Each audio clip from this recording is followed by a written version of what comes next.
Good morning. Thank you everyone for joining us today. We are so excited to talk with you about this coalition, this strategy, and the work that we are doing with partners around the country.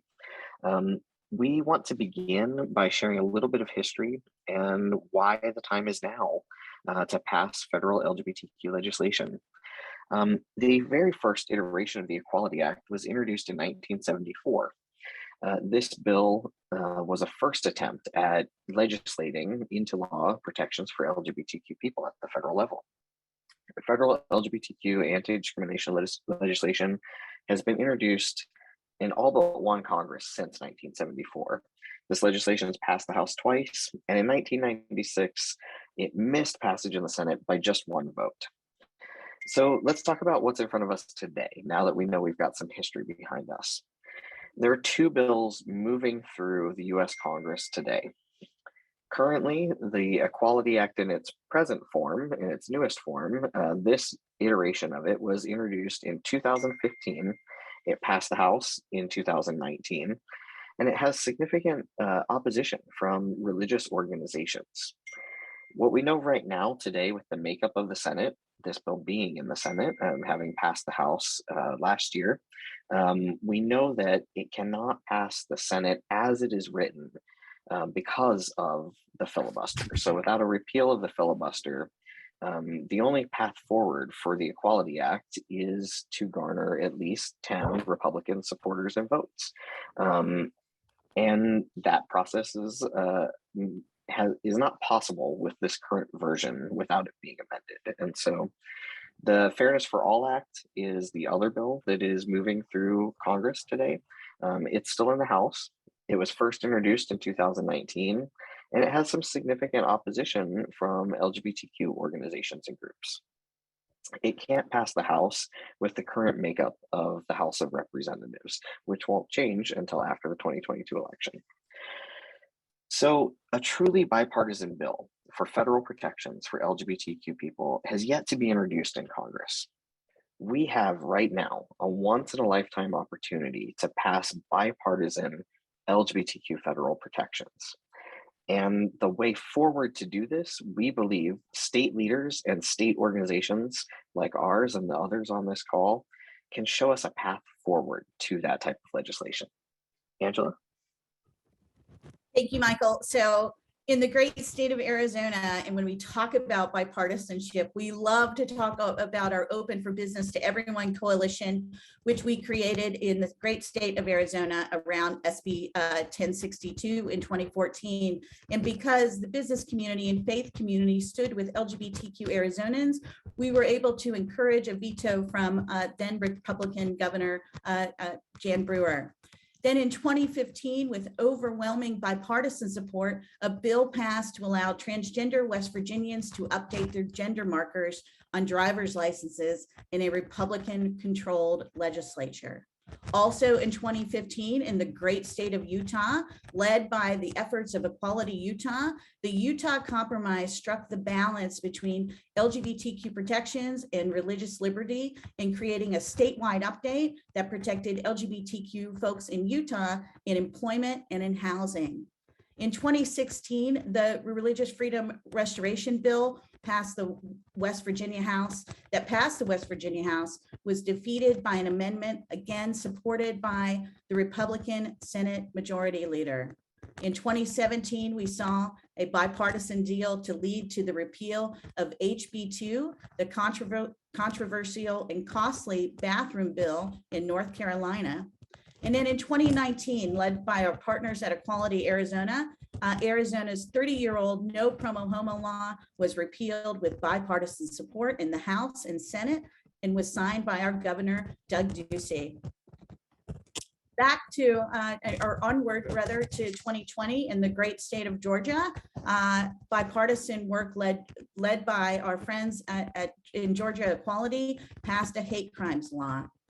Also in 2020, the state of Wyoming, led by bipartisan work from Wyoming Equality, there were no anti-trans bills introduced. And in the state of Wyoming, this is a remarkable bullet, no anti-LGBTQ bills have been passed in the state of Wyoming since 1977. Back to the great state of Utah in 2020, faith leaders and Equality Utah came together to pass a statewide ban on conversion therapy. And just last year in North Carolina, after the North Carolina was able to pass 16 non-discrimination ordinances to protect LGBTQ people in North Carolina, including a unanimous bipartisan passage in Charlotte, the largest city in the state. And with our great coalition work back here in the great state of Arizona in 2021, we worked with the LDS community, our senior senator, Senator Kirsten Sinema in Mesa, Arizona, the most conservative large city in our great nation, to pass a bipartisan non-discrimination ordinance and defeat a referendum attempt. 3 more cities followed Mesa's lead, the city of Scottsdale, Glendale, and Tolleson, and we were able to protect more than 1 million Arizonans. So for us, we believe here in the great state of Arizona and with our Equality and Fairness for All coalition that it's time to pivot. We know that the clock is ticking, and this really may be the last opportunity for bipartisan LGBTQ inclusive federal legislation for the next decade or more. And so we know that we have not just an opportunity, but a responsibility to create legislation that can break the partisan gridlock to pass in both the House and the Senate before the 2022 elections. And we really believe that we have a responsibility to get this over the line by June of this year. And so today, we are so grateful that you are all with us, and we are absolutely delighted to introduce the national launch of Equality and Fairness for All Americans. We are a coalition of state, regional, and national organizations ready to support a bipartisan framework. Michael. Wonderful. So the Equality and Fairness for All Americans framework is based on some fundamental ideas. First, that this provides LGBTQ protections in employment, housing, credit, jury service, education, and public accommodations. All of these areas are critical to access to full citizenship for LGBTQ people. It also allows religious entities to receive federal funding from social services. And this is really critical in times of a pandemic. These social services are filling a part of the social safety net that government does not fill, and really critical for millions of Americans during this time of hopefully recovery from this global pandemic. It's also based on precedent, but we also believe it's based on American ideals of fairness and of bringing people together from different walks of life to live in a civil society with one another. It's important for you to know that the majority of states and municipalities with LGBTQ inclusive non-discrimination laws already have these exemptions, but that's not all. This framework also brings the employment requirement down from 15 to 0. So currently at federal law, civil rights protections do not apply to employers that have less than 15 employees. This will protect workers, millions of American workers, LGBTQ people, women, people of color, people with disabilities, all sorts of people, religious folks, everyone. So the idea is to actually increase those civil rights protections across the board, because many employers in this country, as many of us know, do fall under that 15 threshold. This also federally bans conversion therapy, literally saving the lives of thousands, if not hundreds of thousands, of LGBTQ people over the coming years. So this comprehensive framework, this legislation, it is our opportunity and our generation's contribution to civil rights legislation. This is our time to step up and to add this to the incredible work to those who have gone before us. It also follows in the bipartisan footsteps of the 1964 Civil Rights Act. We know from history that this kind of big once-in-a-generation legislation doesn't happen without bipartisan support. And it's absolutely critical that we use that same approach to win these protections for LGBTQ people in this country. So there's a clear, No, there's a you're clear through. path. No. Yep, sorry. There's a clear path to victory um, for with this bipartisan framework. The filibuster is an obstacle to passing bills through a simple Democratic majority. Currently, we know that at least two Democrats, Senators Manchin and Sinema, oppose repealing the filibuster wholesale, and see this as a mechanism that they can't support changing for any legislation. We know this is also a conversation in the voting rights realm, as well as it was with Build Back Better. So for us to believe that we can change their minds, right, and change this obstacle for our bill is not strategically sound, right? So we know that the Democrats are attempting procedural change of the filibuster, moving to a talking filibuster specifically for the Voting Rights Act and the John Lewis Act, but that will not stay for the Equality Act. That won't be a permanent change. So we have to use a different strategy. This means that we need 10 Senate Republicans and every Democrat to vote in favor of the Equality and Fairness for All Americans framework.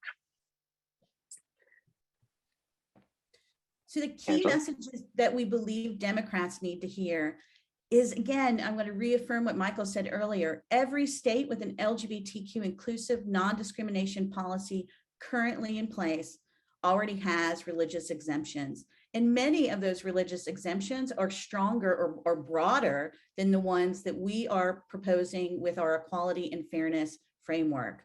Again, this framework will end conversion therapy throughout the United States. And the framework will also require every employer to abide by non-discrimination protections in employment and for all characteristics, all human characteristics, not just sexual orientation or gender identity, because we really believe in lowering the employment number from 15 down to 0. And of course, this framework will have a tangible and positive impact for LGBTQ Americans, rather.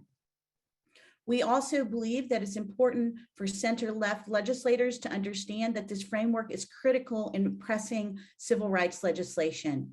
Federal policy needs to work for all LGBTQ people, not just those in blue states or on the coast. And inaction is action. To say that you won't compromise really is a compromise, and it ends up harming millions of LGBTQ Americans. Also, defunding faith-based social services, especially during a pandemic, is probably not the right approach. Key messages that we want center-left elected officials to hear is that this framework has overwhelming support of Americans from every walk of life, political affiliation, and religion. This framework protects people of faith as much as it protects other characteristics. And LGBTQ equality and religious liberty are not oppositional ideas. They are both a part of what makes this nation great, the most pluralistic society in modern times. Also, this framework resolves and settles one of the biggest cultural conflicts of our time.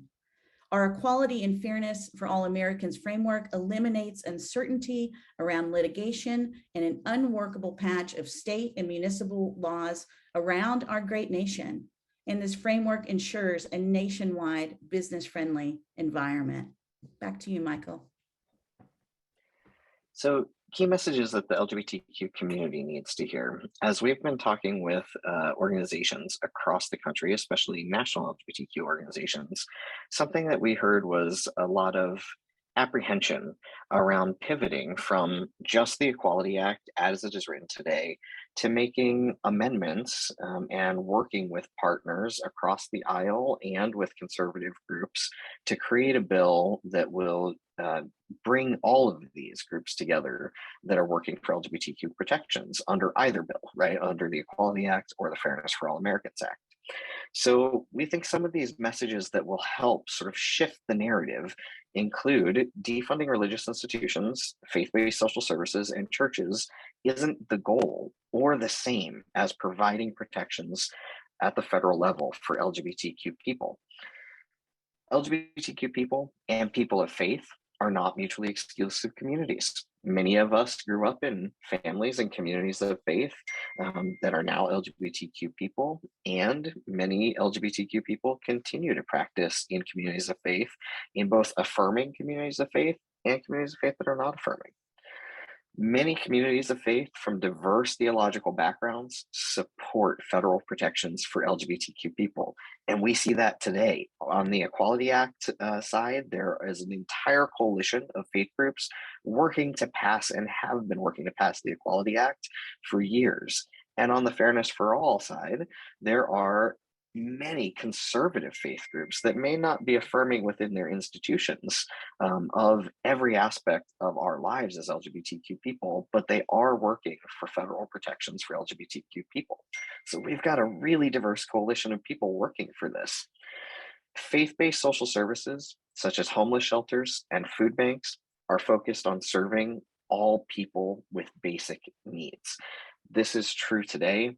It has always been true, and many LGBTQ people have received services from those providers, both faith-based and not, for many decades. Can we go to the next slide? Federal policy must meet the needs of LGBTQ people in red and blue states. This is an incredibly diverse country with many, many different communities all throughout. Many different needs, and federal policy has to meet the needs of the plurality of this diverse country and community, including LGBTQ people.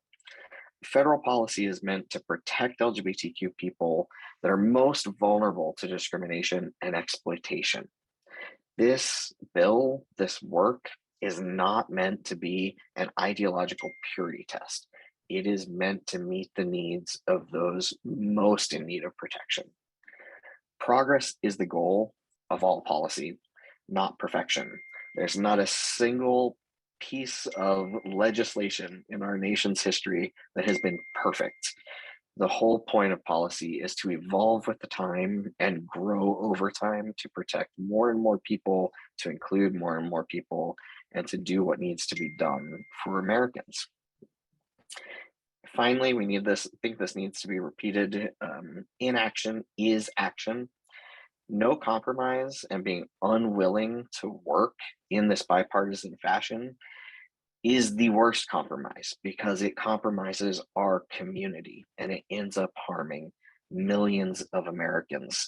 Because the truth is that if we don't pass legislation during this session of Congress, we don't have another shot at this until after the 2030 redistricting process. So in 2032 would be our nearest shot. That's 10 years from now. We have to act before that, because the people most in need of this legislation and these protections cannot wait a decade. Angela, back to you. Thank you, Michael. So today we're asking you to join us. For more information about the coalition and the work we're doing, we invite everyone to visit equalityandfairness.com. And we're going to pull the presentation down now, and we're going to invite our coalition members into the conversation to have a panel discussion, and then we'll open it up for Q&A for everyone as well.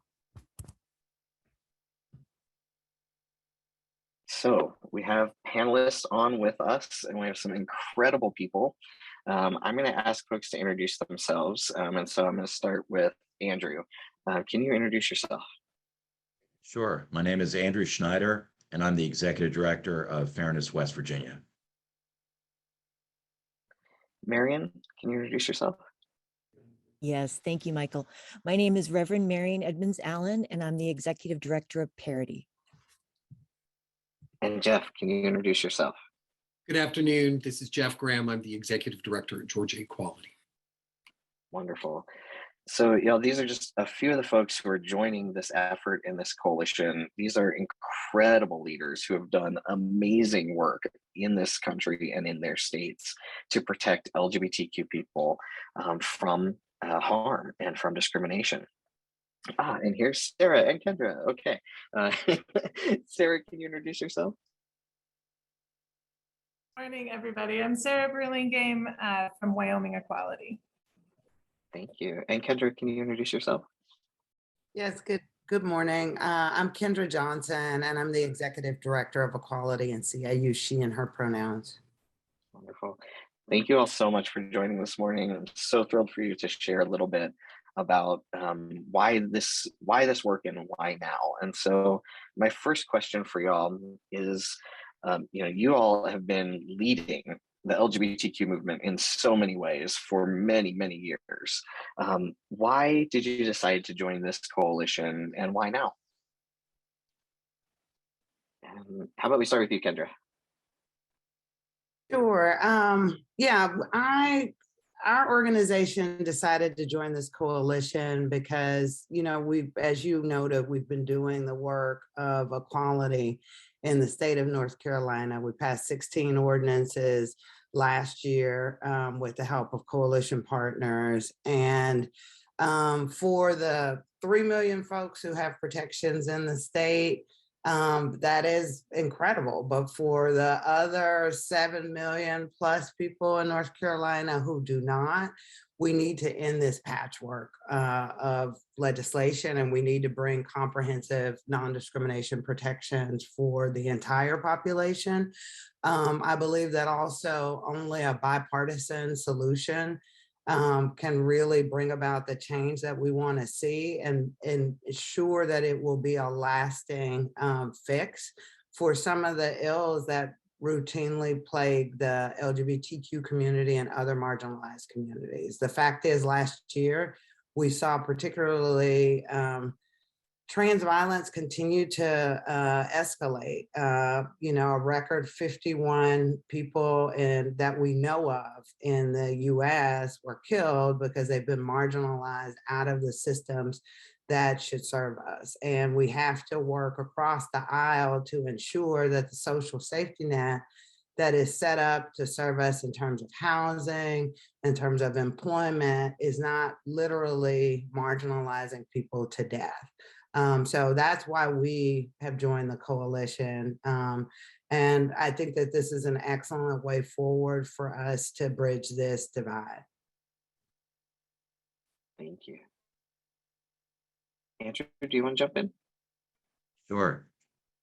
I want to echo what Kendra said a little bit, because we have also passed approximately the same number of ordinances. We have 15 of these local fairness laws in our state, and that comprises about 12% of our population of 1.8 million. So the minute that an LGBTQ person steps outside of one of those zip codes, they are vulnerable to this kind of discrimination.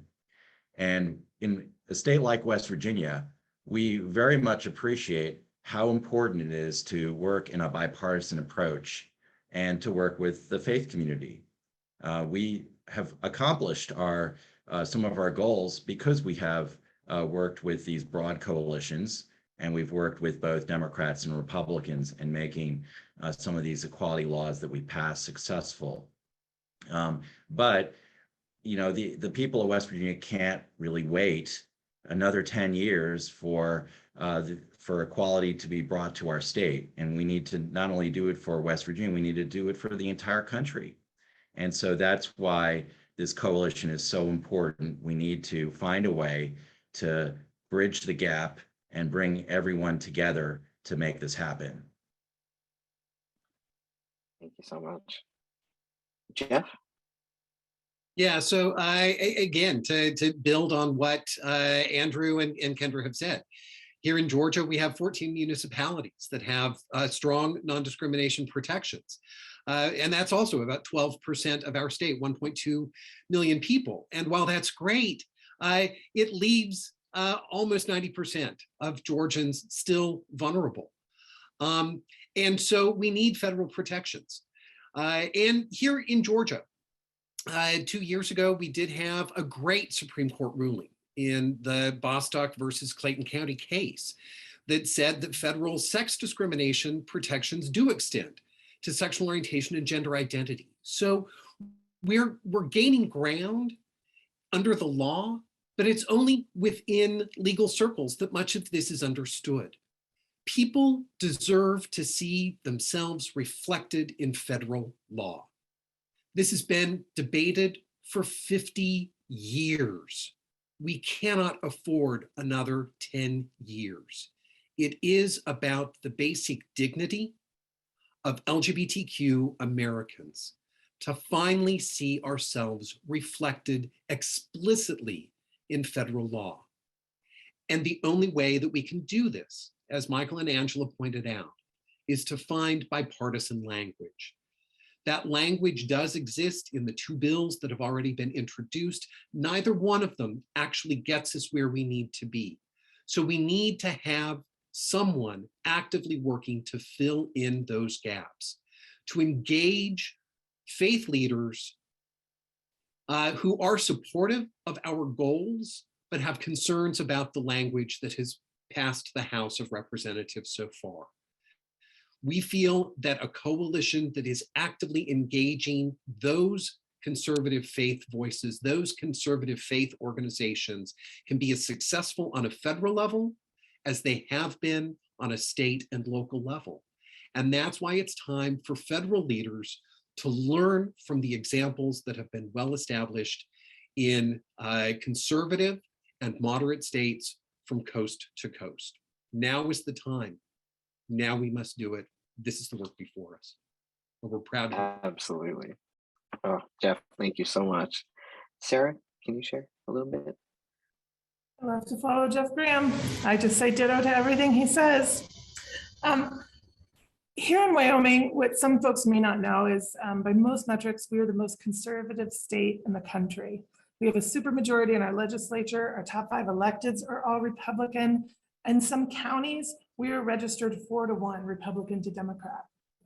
And like Angela said in the introduction, Wyoming has not passed a bad bill, something that sought to limit the civil protections of the LGBTQ community since 1977.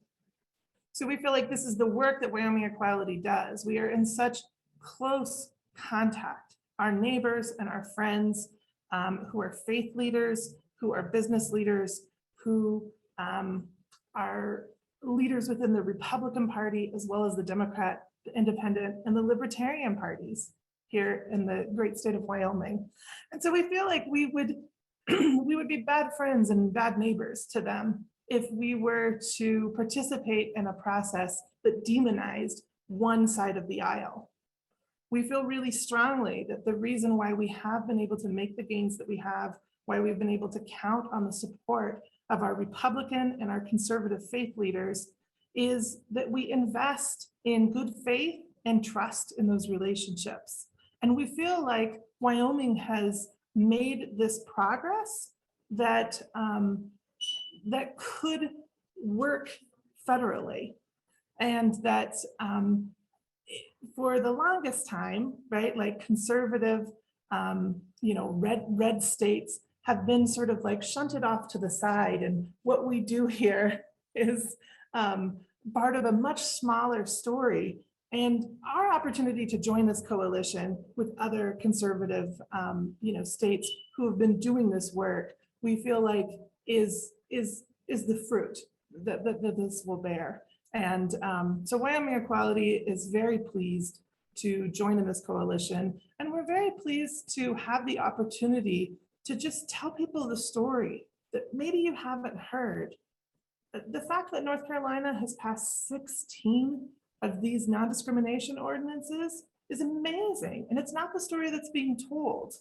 But I think if we take the lessons that we have learned from these partnerships and try to, leave behind the old hurts, the old wounds, and invest in the fact that our Republican friends, the vast majority of them, are here at the table with us. Our faith leaders from conservative faiths are here to say, we do not believe that you should face discrimination. And we want a good faith effort to say, what does it look like to have full protections for religious freedom and full protections for LGBTQ Americans? And to me, that's what this process looks like. That's what this opportunity is. Everyone has already given full voice to how narrow the window is for us. Unfortunately, I think that there are people who feel like we've been waiting for this window to open all of our lives, and we are absolutely gonna jump through it since it's here. So Wyoming Equality is very excited about this prospect and feels like it may be the only thing that could work. Thank you so much, Sarah. And Reverend Marion, would you go next? Yes, thank you, Michael. Parity works at the intersection of faith and LGBT. And as a pastor, I deal in hope.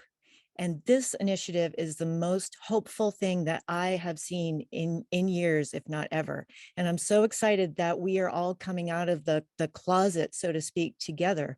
Because what I've been seeing with Parity is LGBT folks working with conserving folks to benefit the people most at risk. And I work with LGBT youth at risk of homelessness and suicide.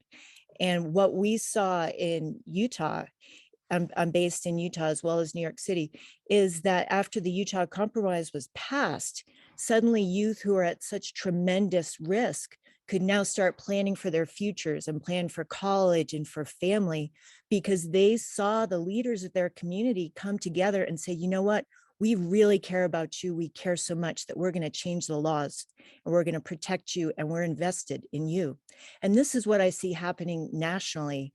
And I couldn't be more excited about it, particularly as an LGBT person of faith. And as you said, Michael, so many LGBT people are practicing faith people, in fact, more than half.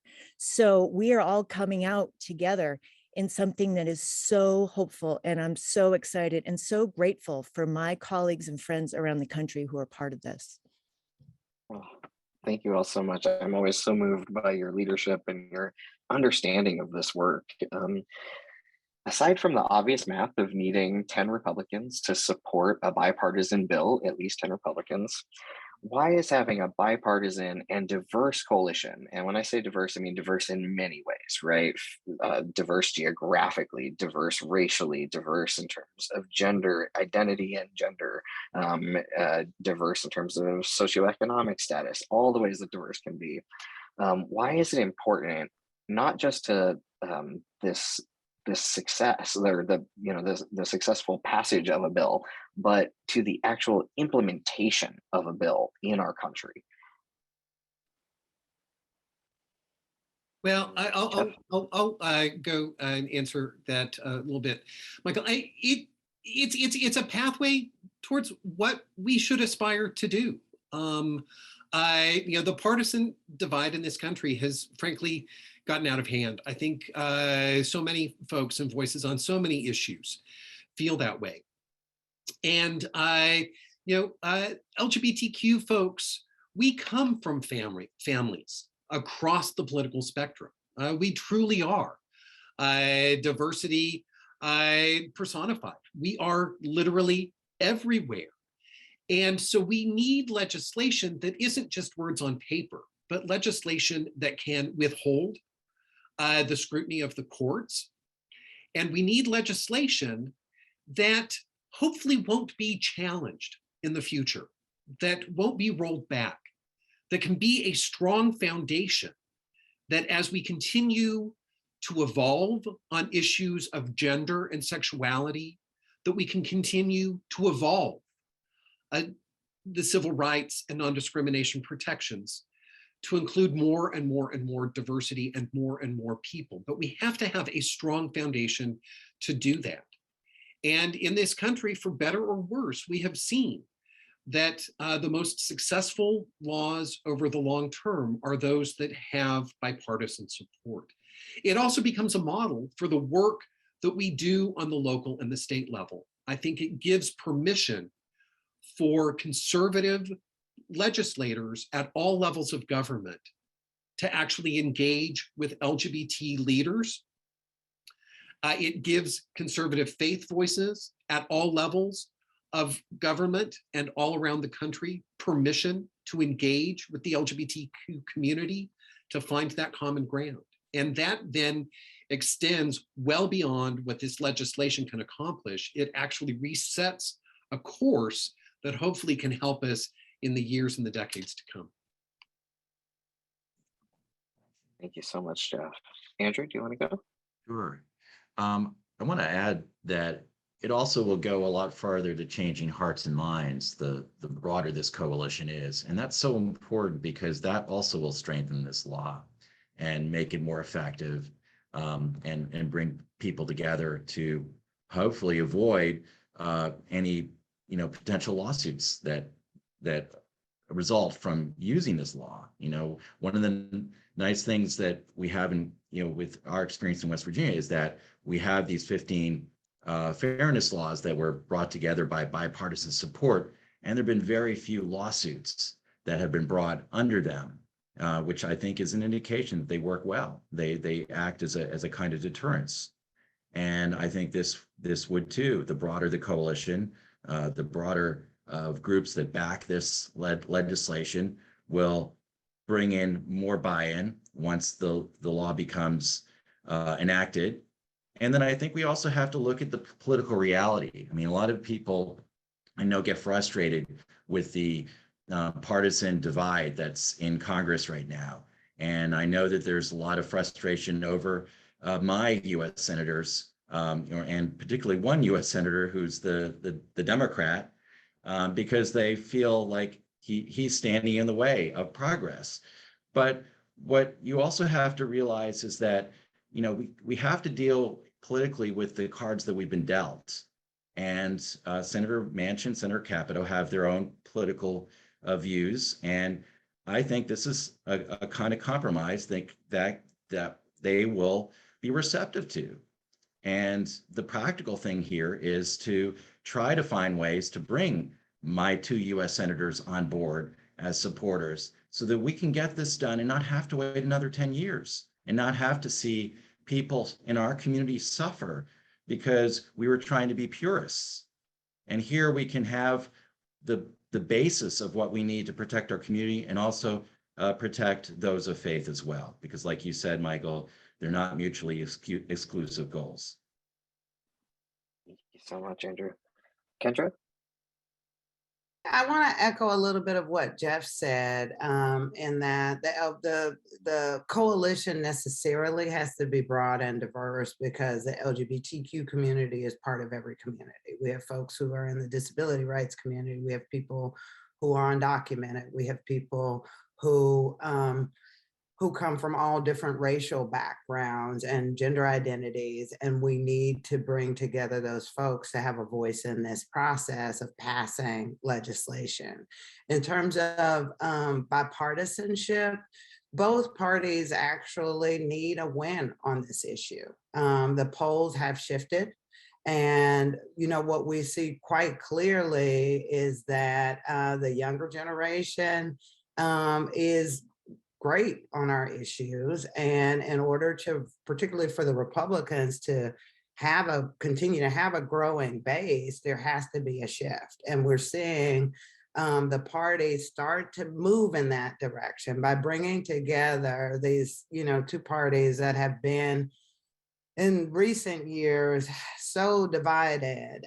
We have an opportunity for them both to claim a win on an issue and ultimately one of the most marginalized populations in the US to benefit from compromise on this. And so for me, the most successful coalitions are broad because you bring together a broad array of points of view and representation of different people's lived realities in order to craft something that addresses critical need. So to me, there is no other way to move away from this political purism other than coming to the table with all the parties involved and having conversations to make this advance. Thank you so much, Kendra. Sarah? Yeah, thanks. For WAMI equality, we just feel like the effects of these policies is just to make manifest what is already true, right? We know from exhaustive polling and data that the vast majority of the American people, they're already here, that they are already firmly entrenched in the idea that religious freedom, LGBTQ equality are American values. Like, that conversation is done. It just hasn't made its way into policy yet. It just hasn't made it to the federal level. But we don't have to convince our friends and neighbors about the truth of it. They're already there. We don't even have to convince most faith leaders. What we had to do was to engage in good faith conversation, and we've done that. Wyoming is home to Wind River, the home of the Northern Arapaho and the Eastern Shoshone. So we have lesbian, gay, bisexual, two-spirit folks, Indigenous, queer people, intersex. And, you know, we always say that our work has to reflect all of us, right? Like, we all have to be able to see ourselves in that. And to Kendra's, you know, point, that the broadest coalition is the best coalition, a coalition that really looks like what our states look like. It really looks like who we are as a people. And there's a really pernicious narrative that says we have to be antagonistic towards each other. But as my colleague Jeff, you know, from Georgia points out, you know, all the time, we are born into families. We are born into religious communities that are hostile towards us. And we do not leave. We are still members of those families. What happens is, you know, radical transformations of love. Not always, sometimes there's, you know, really, really heartbreaking scenarios that play out. And I think it's the awareness that things can go very wrong when someone is pushed out of a community, pushed out of a home, that gives the energy and the momentum to this work. We can't afford it. We cannot afford to capitulate to the divisiveness. The policies are needed now, and they're needed just as much in our homes, in our churches, in our schools, as they are in Congress. And that's the work that we commit to. Thank you so much. And River and Marion. To echo Sarah, there is such caring about people who are pushed out of their families and out of their homes. And that was what finally was the aha moment for me with my youth homelessness work in Utah. Was I'm an activist, and I had so many protests and so many different things that were getting nowhere. But it wasn't until a very conserving Republican became a partner with me in changing the laws in Utah so that youth could be sheltered at night because they were sleeping in snowbanks. So I couldn't do it as a queer activist, but when I partnered with a Republican who then brought in other folks who really cared, then we could change that law and then continue, conversion therapy and other things in Utah. And that's what I see that will happen here with federal legislation. We're starting with something that is amazing and incredible, and then it will just get better. And we will continue to make it better and continue to work together. And I am so excited for what's going to come next in the coming years. Thank you all so much. So one final question to wrap up the panel. Let's dream big for a moment. What would passing this legislation that would grant millions of Americans equal federal protections under civil rights law mean to you as a movement leader and as a person? And we can just do popcorn style. So Andrew, you want to start, and then we can just jump in when you're ready. I mean, it would be you know, a capstone on a life's work. It would be transformational. I mean, I live in a state where I hear stories of discrimination all the time, and to see all of those people have the protections, the basic protections of a roof to live over, a roof over them to live without fear of being kicked out, you know, not having to worry about being denied service in a local restaurant or business. And of course, you know, perhaps very importantly, not having to worry about being fired from your job, you know, in a business that's smaller than 15 employees. And those are really crucial, fundamental protections that so many of us in society take for granted because they're not part of the LGBTQ community, but those who are live in that fear and sometimes dread in those many states that currently don't have these protections. So to be able to find a way to provide those protections for all Americans would just be an incredible good for all of us. I'll jump in. For me, it would feel a lot like justice. I think for all of us who are born and raised as Americans, or even people who've immigrated to here, we constantly have this idea of these democratic ideals of life, liberty, and the pursuit of happiness that many of us who have these multiple intersecting identities feel that we have been denied, since the founding of this country.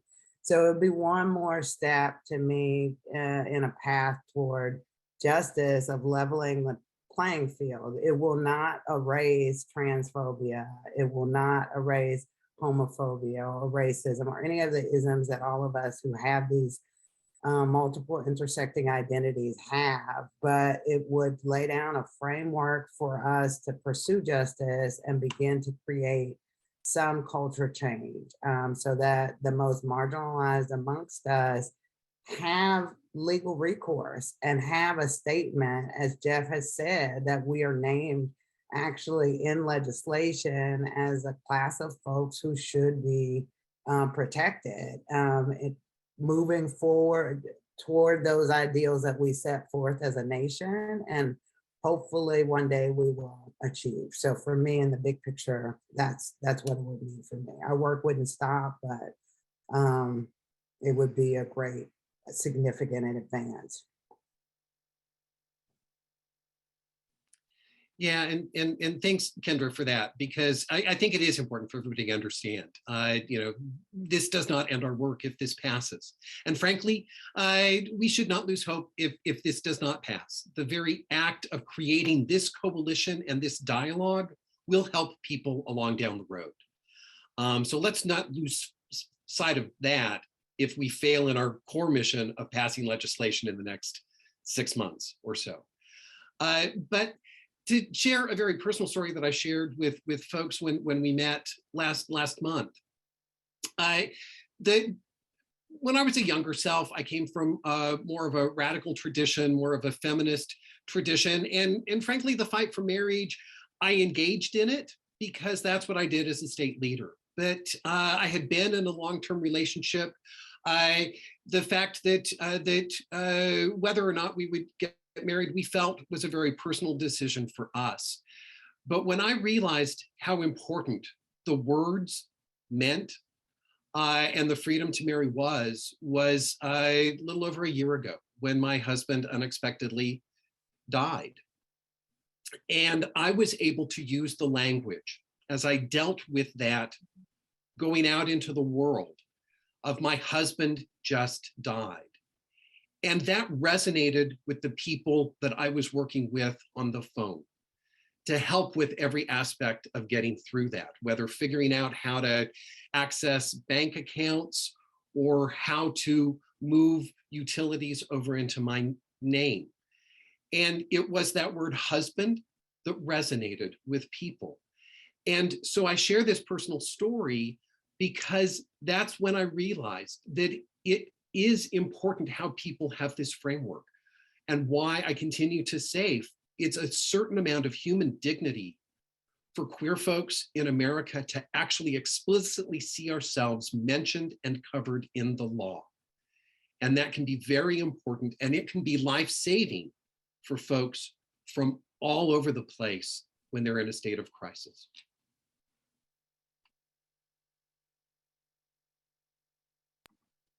Sarah?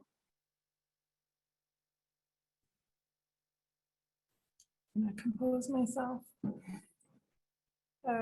What it would mean to me if this legislation, this once in a lifetime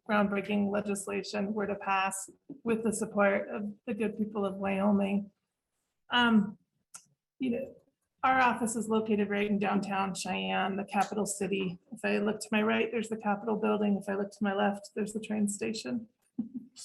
And you know, we're a historic city, and our windows are covered with pictures that come from the Wyoming State Archives. And people are shocked to see LGBTQ people in black and white from the 1800s, from the early 1900s, who made their home here in Wyoming. And we always say that we've always been here. We've always been a part of this state, but we haven't always been able to be seen. And sometimes the cost for being seen was fatal. Wyoming is most known for our rodeos and for a hate crime, the murder of Matthew Shepard. And so for me, the passage of this with the full support of Wyoming equality would mean a promise fulfilled. And it would mean taking all of our ancestors forward and saying, you were not able to be seen in the past, you were not given the dignity, you were not given the respect that we owed you. And we can make that right today. And we can make sure that your great-great-grandchildren and the people who come after us are given what we promise is true in the equality state, which is just fairness for all. So that's what it will mean to me. Thank you so much. And Marion? Michael, I work with a lot of families. Parents come to me when their children come out, and I'm the mom of 2 trans kids myself. And what this legislation will mean is families will be able to be together in the most healthy ways possible. No one will need to choose between one thing or another. We will all be Americans together in ourselves and in our family units, which benefits every part of this country, which benefits every American. So that's what this means to me as a mom, as an American. We need to do this. We can't wait 10 more years. We need this now. Thank you all so much. What an incredible panel. I know we're almost out of time, but we have a couple of questions. And so I want to open these up to the panel. We'll get to as many as we can. The first one, I've seen several questions about language for this framework. And so in the chat, I'm putting a link right now to our framework that uses the Equality Act as, assuming the Equality Act is the bill that will be amended. And so this framework is very clear on what pieces of the Equality Act and the Fairness for All Act would essentially be put together to create a bill that would work within the principles that this coalition is working for. And so the basic idea is that about 40% of the Equality Act, 40% of Fairness for All would come together to create a bill, and then we would add a few new provisions like the national ban on conversion therapy, and bringing the federal protections number down from 15 to 0.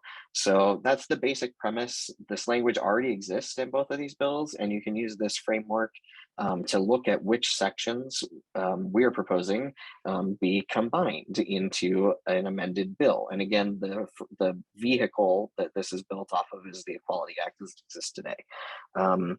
Several folks have asked, what faith groups are we working with? And so I want to open up first to state leaders to share a little bit. What faith groups are you working with in your state?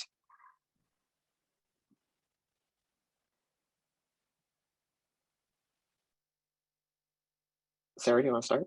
I didn't want that to be silence. Yeah, and I want to preface this by saying this should not be construed to mean that these are faith groups who have come on board and are coalition partners. They're not at all. That is not what I am saying here. But I would say that Wyoming Equality continues to have a robust dialogue with leaders of various denominations of evangelical churches here the Cheyenne Diocese, which is the, Wyoming's one of those states where we get one diocese for the whole state. And probably most robustly at this point, the Church of Jesus Christ of Latter-day Saints. We have had a long-standing conversation with the church, both here locally in Wyoming and also in Salt Lake City. And those are relationships that have grown over time and have had massive setbacks and then massive progress. And to me, that's the indicator of a true relationship, right? That we are not just sort of touching the surface, but that we are really doing our best to work with sincerity with each other. Yeah, here in Georgia, we have almost an annual battle over religious freedom, religious liberty, license to discriminate legislation as it appears in various forms. And so we have developed, working closely with the organization Faith and Public Life, a network of over 300 faith leaders and faith communities that come basically across the board. We work very extensively with a number of Jewish faith traditions. We work with the Cooperative Baptist Fellowship. We have worked with a lot of more liberal and mainstream Christian denominations, from the Episcopal Diocese to the Evangelical Lutheran Church, to many members and churches within the United Methodist Church as well. So that's just some of our work here in Georgia, but we constantly try to be in dialogue on issues outside of the LGBT community. And so we do a lot of HIV work, and there have been times around funding for basic medications where we have been able to find common ground with the Catholic Social Services. Again, it is not always comfortable, and we can't always come to complete agreement, but to recognize each other's shared humanity and find some shared values is an important way to start the conversation. And it's something that we engage in here in Georgia and at Georgia Equality all the time. And we work with faith communities as well. We have a list of over 150 faith leaders who've signed on to and endorsed our statewide legislation that's equivalent to what we're talking about now. And they're involved in many, if not all, of our activities. In fact, we also have a faith leader that serves on our small board of directors of 9 people, so that we can make sure that we always have a faith perspective in all of our conversations. And it just is so important for a state like West Virginia, which is an extremely religious and devout state. The largest church here is the Methodist Church, and we work with many Methodist faith leaders throughout the state. Yeah, I'll just jump in to say that we have a strong relationship with the Jewish community here, as well as many of the progressive mainline churches. So with the Presbyterian Church, with the Episcopalian Church, and with the Methodists as well. Our outreach into the conservative Christian side of the aisle will begin in part through this coalition, and I'm hoping that we'll have fruitful conversations. Parity works nationally with all faiths and people with no faith. And we do, our roots are Presbyterian, so mainline Christian, and I identify as Christian, but we work in religious freedom spheres as well, where people are very interested in this initiative, because aside from the far right, which doesn't like any type of compromise and coming together, everyone is saying, this has so much promise. I'm so excited to see where this is headed. I think I might want to be part of it. That's what I hear over and over again from people of all religious backgrounds and people with no religious affiliation. Absolutely. And Janine had add one listed in more the chat. thing? Oh, yeah. I just wanted to say that I think part of the success of working with faith leaders in our coalitions is the fact that it is almost universal among religions. This concept, God's highest commandment, the golden rule, do unto others you want them to do unto you. That is basically what this legislation is all about, treating people with fairness and dignity. And faith leaders above all people get that. And that's why it's been relatively easy for us to work with faith leaders on these issues, because they believe in this. Absolutely. So you can see the wide diversity of faith traditions that we're working with around the country, in our own states, nationally. And I think one of the most important things about this coalition is that we all really believe in a proactive approach. Instead of waiting for conservative faith groups or waiting for any faith group to come to us and ask how they can be a part of the movement, we're going to them and saying, we want to do this because it is the right thing to do for all Americans. Do you want to be a part of this, and how can we work together? That's actually a really important distinguishing feature, I think, of this coalition. And so I know there's a few more questions. I think we answered most of them. A lot of them were about language and about faith groups, and we are over time, officially 4 minutes. So I want to thank our incredible panelists and partners for joining this work, for joining this panel, and for sharing why you're doing this work. And thank everyone for being on the call today. We will post the recording and share the recording. The framework is up on the website, as well as a lot of other information. And please, if you have more questions, feel free to reach out to us and we will answer them. So thank you so much, everyone, for today. We are so thrilled to do this work to win equality for all Americans. Thank you.